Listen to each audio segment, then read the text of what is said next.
Lelaki kaya pertama kali mencicipi makanan biasa yang dijual di pinggiran jalan. Dia dengan elegan mengambil garpu untuk memotong siput laut. Kemudian memasukkannya kepada mulut. Dia belum pernah makan makanan yang begitu lezat. Tidak bisa menahan dia segera bertanya kepada pemilik. "Hei koki, semua makanan juga lezat. Apakah Anda memiliki resep memasak yang khusus? Cukup gunakan beberapa MSG dan bubuk daging sapi." MSG dan bubuk daging sapi.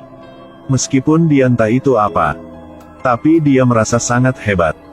Pada saat ini seorang gadis yang mabuk menyeret pintu. Tanpa berkata apapun segera masuk. Tapi dicegah oleh sekretaris. Dan berkata kepadanya bahwa mereka sudah memesan semuanya. Menyuruh dia ke tempat lain. Tapi tidak hanya gadis itu tidak pergi, tetapi juga berniat masuk.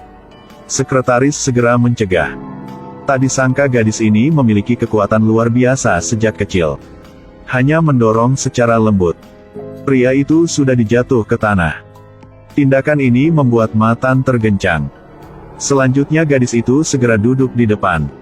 Matan lihat gadis di depan. Dia berseru saat melihat gadis yang begitu kejam untuk pertama kalinya. Tapi gadis mabuk itu terus mau makan ampela ayam. Membuat Matan tidak bisa menikmati makanan dengan damai lagi. Pada saat ini sekretaris yang di samping berkata, "Biarkan saya menyelesaikan. Kenapa tidak biarkan saya makan ampela ayam?" Saya berkata saya mau makan ampela ayam. "Hei gadis ampela ayam. Sekarang Anda sudah mabuk. Tolong pulang sekarang." Tak disangka mengalami sesaat perselisihan. Gadis itu segera menyeret dasi pria. Selanjutnya melemparnya. Sekretaris itu langsung diterbang. Semua orang segera terkejut. Matan juga menyebar mata. Pada saat ini gadis pergi ke arah dia. Lihat sekretaris berbaring di tanah.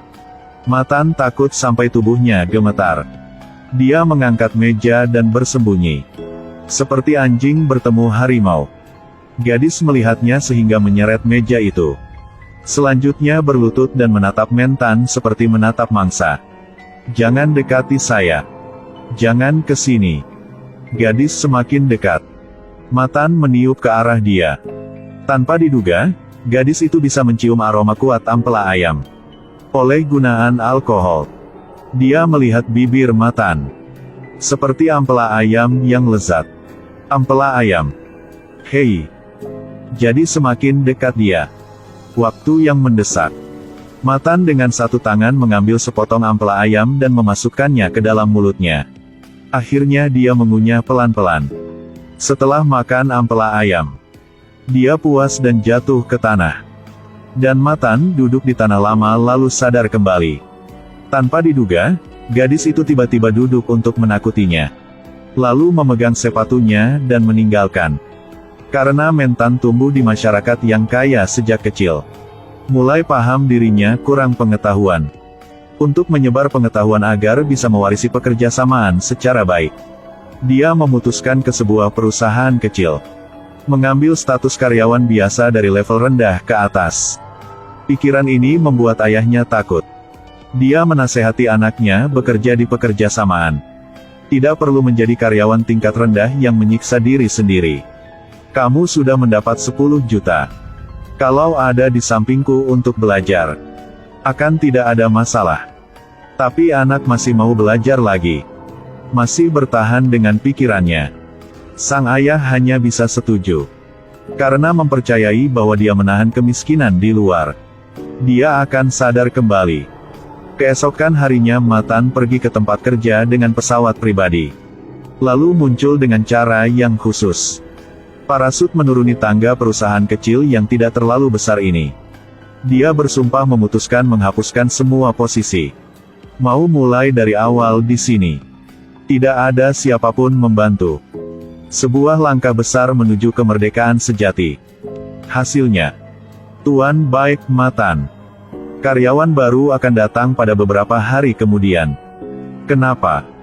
Beberapa hari kemudian Matan keluar rumah Sukit. Masih naik pesawat terbang ke lantai perusahaan. Sejak hari ini, tidak ada siapapun membantu. Kemandirian. Baik Matan, karyawan baru. Tuan, pinggang saya. Ini sangat memalukan. Matan pergi ke dalam perusahaan. Satu tangan di sakunya memancarkan aura presiden. Semua orang melihatnya segera membungkuk. Setelah sampai kantor dia duduk di kursi. Kemudian segera berbalik. Tidak bisa menahan dia yang mengandung seruan. Ternyata inilah posisi karyawan biasa yang baru bekerja. Lebih primitif dari yang aku kira. Kalau ayah melihat, mungkin akan memanggil aku pulang segera. Tenang kembali Baik Matan. Tapi itu kurang dari 3 detik keren. Pemilik posisi itu sudah berdiri di depannya. Setelah tahu dia adalah karyawan baru, segera memimpin dia ke posisinya. Memang terlalu kecil. Matan menyalam rekannya. Tapi dia entah. Gadis berkuat luar biasa kemarin. Juga bekerja di perusahaan ini. Juga di sekelompok dengannya. Gadis baru lihat sudah tahu. Khawatir kalau tahu akan malu. Dengan cepat dia melepas rambut poni. Kemudian ambil rapat untuk meninggalkan. Tapi tak disangka. Dia meninggalkan. Khawatir ditemukan sehingga bersembunyi di belakang sofa. Dia diam-diam berkata kepada rekan. Tadi malam dalam mimpiku objek ciumanku adalah dia. Membuat dia tak disangka bahwa hal itu memang terjadi. Lagi pula orang itu rekan yang baru bekerja. Untuk menghindari kemaluan sehingga selalu bersembunyi. Untuk menghindari kemaluan sehingga selalu bersembunyi. Tapi saat makan siang sudah bertemu lagi. Melihat dia pergi ke arah dirinya. Dengan cepat dia menutupi wajahnya dengan sayuran. Orang-orang melihatnya bertanya mengapa dia seperti itu. Dia buru-buru menjelas bahwa dia sedang mengecek sayuran apa yang paling segar. Tak disangka langsung diambil oleh rekan. Pada saat mendesak. Ini harus terlihat seperti itu untuk melihat dengan jelas. Tempat ini harus tebal dan segar. Tampaknya ini agak. Akhirnya dia meminta bantuan dari sahabat untuk meninggalkan. Bahkan perusahaan afiliasinya memakai topeng. Buat rekan-rekan selanjutnya berdiskusi secara bertahap. Gadis buru-buru menjelas bahwa itu mencoba produk. Hasilnya dimarahi oleh pemimpin dan dipaksa melepaskan. Gadis hanya bisa ambil kesempatan semua orang mabuk. Diam-diam melepaskan masker. Tak disangka tiba-tiba Matan duduk di depannya. Dengan cepat dia memegang menu berpura memesan. Tapi menu itu dirampok oleh rekannya. Selanjutnya dia gunakan gelas bir untuk menutupi wajahnya. Matan melihatnya dan mau memindahkan. Tapi gelas bir tidak bergerak. Habis cara dia hanya bisa menyerah. Dan berkata langsung kepada dia. Anda berpura tidak tahu sampai kapan. Bagang Mi. Apa? Saya selalu tunggu untuk mengobrol dengan Anda. Tahukah saya ingat Anda seperti apa setelah kemarin? Gadis khawatir rekan akan mendengar hal antara mereka. Saat mendesak sudah memimpin dia keluar untuk menjelas. Pada saat ini Matan berkata kepada dia. Memang sudah tahu dari awalnya. Semuanya yang terjadi kemarin.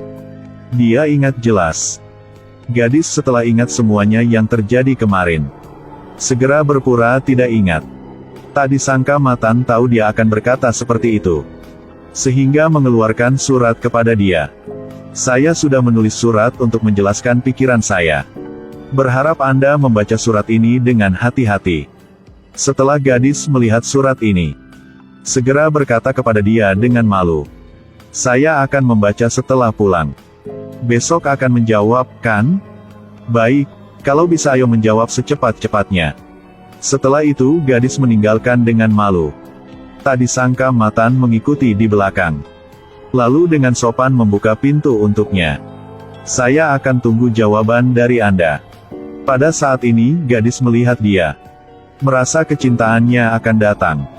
Dengan suasana hati gelisah dia membuka surat. Tak disangka inilah surat Matan. Berhubung dengan syarat kompensasi untuk kerusakan mental dari Matan. Kompensasi untuk warung dan kerusakan. Kompensasi 800.000 won. Uang mencuci pakaian dan memperbaiki.